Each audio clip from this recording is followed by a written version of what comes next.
जन्मलो वाढलो नाही याचं मला आज अतिशय दुःख होतं. मला सगळ्यांना उद्देशून एक शेर सांगतो जी पंकज उदासने गायलेली फार सुंदर गजल आहे.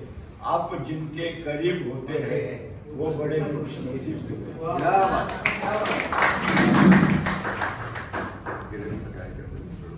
मित्र, शैलेंद्र शकील बदायनी, हसरत जयपुरी, साहिल लुधियानवी हे सगळे अस्सल कवी होते आणि त्यांच्या गाण्यांमध्ये कविता पण असायचं. आता फक्त दोन शिल्लक आहेत, एक जावेद अख्तर आणि दुसरे गुलजार. हे दोघं आहेत, लिहित आहेत म्हणून जगण्यात मजा आहे. जीवन सुंदर या लोकांनी आपलं केलंय. आणि कालच गुलजारांचा वाढदिवस झाला 18 ऑगस्टला, तेव्हा हे गाणं पण त्यांनाही समर्पित करू. हे मला या दोघांचा एक चेष्टा मस्करीचा कार्यक्रम मी युट्यूबवर पाहिला. त्याच्यामध्ये गुलजार ते चिडवण्यासाठी म्हणजे जावेद अख्तरला एक लडके को देखा तो ऐसा लगा, या गाण्यामध्ये प्रत्येक कडव्यात मुलगी बदललेली आहे असं वाटतं. हा सुंदर त्या दोघांची चेष्टा मस्करी झाली होती. तेव्हा मी गाण्यासाठी जीव टाकणारा माणूस आहे. एकच छोटी गोष्ट सांगतो की माझं मोतीबिंदूचं ऑपरेशन झालं 20 वर्षापूर्वी. तेव्हा डॉक्टरने मला महिनाभर TV पाहायचं नाही आणि पेपर वाचायचं नाही असं सांगितलं. तो महिना तुम्ही डोळ्यांकरता 1.5 महिना काही केलं नाही, फक्त डोळे मिटून गाणी ऐकली.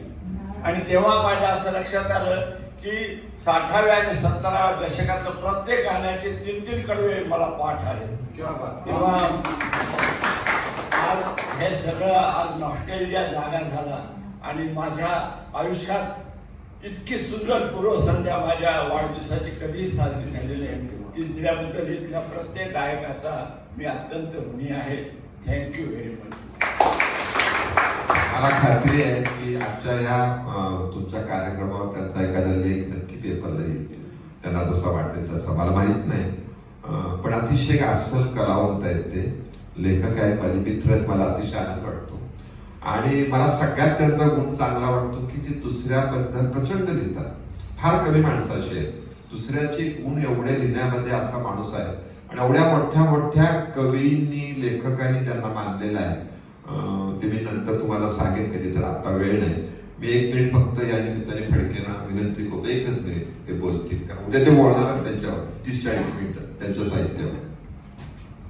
उद्या त्यांचा कविता संग्रहाचे ते प्रकाशन पण आहे आणि 70व्या वाढदिवसानिमित्त त्यांच्या साहित्यावर मी चर्चा पण ठेवलेली आहे. तर ते विशेषतः बोलला. सर्वप्रथम प्राध्यापक विश्वास वसेकरांना शुभेच्छा देतो. पूर्वसंध्येला आणि उद्याचा दिवस आम्ही उद्या तुमच्या ज्या पुस्तकाचं प्रकाशन होणार आहे ते मगाशी मी त्यांना म्हटलं, जेव्हा 2 लफ्जों की गाणं चाललं होतं तेव्हा त्यांचं 2.5 अक्षरांची कविता या पुस्तकाचं प्रकाशन उद्या आहे. म्हणजे उद्या अर्धा अक्षर वाटणार आहे. आज 2 अक्षर झाली, उद्या 2.5 अक्षर होणार आहेत. कारण सगळ्यात प्रेमाच्या कविता उद्या तुमच्याला मी बोलणारच होतो, पण उद्या ज्यांना शक्य आहे त्यांनी या कार्यक्रमाला निश्चित यावं, कारण खूप चांगली चर्चा होणार आहे. आणि हा ते पुस्तक माझ्याकडे त्यांनी आता दिलेलं आहे, त्याच्यावरचं लेखकाचं बघा काय काय केलेलं आहे. हिस्ट्री बघा, एवढं सुंदर लिखाण कुठं कुठं केलेलं आहे, वेगळ्या प्रकारचं आहे. त्यांच्या एका पुस्तकाचं नावच उर्दू की जबान, म्हणजे हो जिसकी जबान उर्दू की जबान असं गाण्याचं पुस्तकाचंच नाव आहे.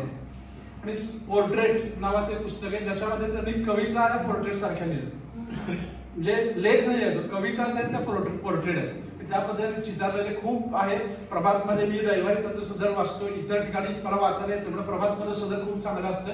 आणि त्यांचं लोलक नावाच्या पुस्तकामध्ये आपलं शिरीषरावांचं व्यक्तिचित्रण आहे, त्याच्यामध्ये त्यांनी केलेलं आहे. त्याच्यामध्ये तुमचं पण आहे आणि ते पुस्तक पण खूप छान आहे. ते कशावर लिहितात, लोलक मध्ये ते रेसिपी कुठले कुठले पदार्थ याच्यावर पण लिहिलेले आहे. ते कुठल्याही प्रकारे ते लिहू शकतात. त्यामुळे आज इथं खूप मोठा माणूस आपल्या या कार्यक्रमासाठी आलेला आहे. उद्या पण सगळ्यांनी त्यांच्या कार्यक्रमाचा लाभ घ्या, म्हणजे तुम्हाला निश्चित कळेल बाकी सगळ्या वक्त्यांमधून की किती मोठा माणूस हा आहे. निश्चित शिरीषराव म्हणले तसं आपण त्यांना शुभेच्छा या वाढदिवसाच्या निमित्तानं देऊ की त्यांच्या मागं अखिल भारतीय मराठी साहित्य संमेलनाचे अध्यक्ष ही उपाधी लागायला हरकत नाही. आता नाही नंतर असं कुठल्याला आपण निश्चित आपण त्यासाठी त्यांना शुभेच्छा देऊ.